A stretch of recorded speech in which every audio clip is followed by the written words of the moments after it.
What's up, guys? We're back. Welcome so, back. if you can't tell the theme, then you're really missing out. But it's fairy tale day on this lovely Wednesday, and fairy tales are like tales, right? Stories, things like that. Guess who also told a lot of stories in the Bible? Our good friend Jesus, and he called them parables. So parables are another word for stories. And so I'm going to read to you one of my favorite parables. It's from Luke 15, verses 1 through 7. Now the tax collectors and sinners were all drawing near to him, and the Pharisees and the scribes grumbled, saying, "This man receives sinners and eats with them." So he told them this parable. "What man of you, having 100 sheep, has lost one of them, does not leave the 99 in the open country and go after the one that is lost until he finds it?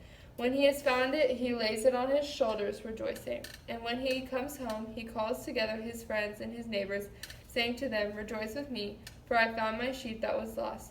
Just so, I tell you, there will be more joy in heaven over one sinner who repents than over 99 righteous persons who need no repentance." So I know that's a lot of big words in it, but basically, this shepherd is watching over 100 different sheep, and one of them goes astray. Yes, he has 99 amazing sheep, and he loves them very dearly, but his heart goes after the one that's lost. God is the same way with us. Sure, he has all this in front of him, but if our hearts are going elsewhere, being led astray, he's going to chase us, and he's going to pursue us, and he's going to come out. God really pursues the one that gets lost, the one that gets left behind, and he cares about each and every one of his children so much. And so there's a lot of parables in the Bible, and I would really encourage you to read them, because they're just amazing ways to see God's heart and Jesus' heart for his people.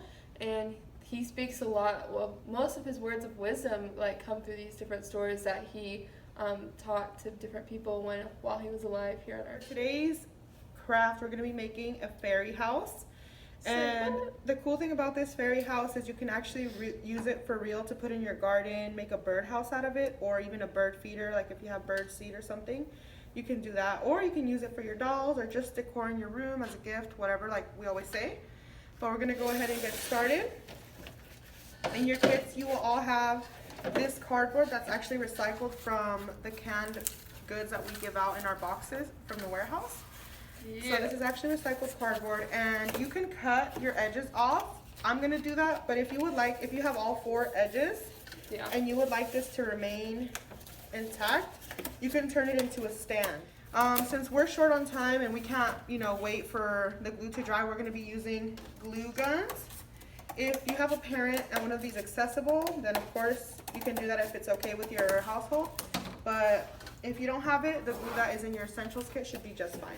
And then the green construction paper is there for you if you would like to make it your grass, or if not, you can actually glue dirt on here. That sounds weird, but you can spread a bunch of liquid glue and sprinkle dirt on there and dust off the excess. Or even if you have grass in your front or backyard, go pick your grass, put some glue down, and make your own grass. You don't need to just use the paper. The lawn was just mowed or something. Yep. So for your actual fairy house, you're going to have to make walls for the fairy house. And I think the best way to make the walls is to put together 2, 4, 6, 8, 10, 12 popsicle sticks vertically, and you hold them together with 2 other popsicle sticks that go alongside them on the back horizontally. So this is our first one. Basically, you lay out your first 12, 2, 4, 6, 8, 10, 12. And like I said, this is going to take time for you guys because you guys have liquid glue, and your glue does need to run all along the 2 horizontal popsicle sticks, because that's what's holding it together. So if you leave empty spaces without glue, then one of your popsicle sticks might not, on this one, may not stay. So.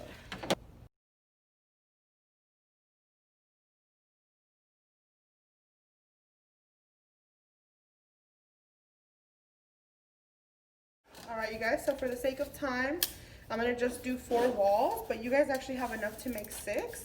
So you can make a flat roof, a peak roof, whatever kind of roof you want to make, no roof, But I'm gonna go ahead and just put my little house together.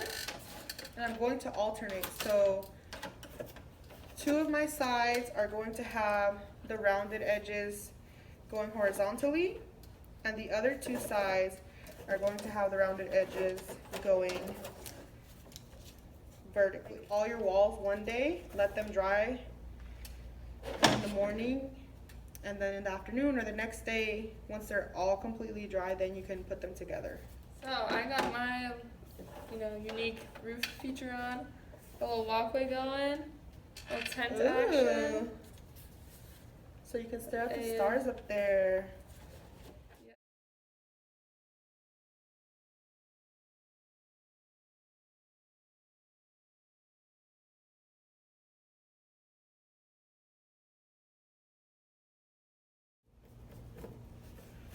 Alright, you guys, there she is. Whoa! My primary color, Fairyhouse, and her rainbow color. Rainbow abstract.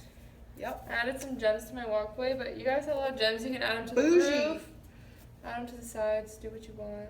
It's your home. It's your fairy home. Your whatever you want it to be. Yes. Alright, you guys, we hope you enjoyed this craft. See you next time. Bye. Bye.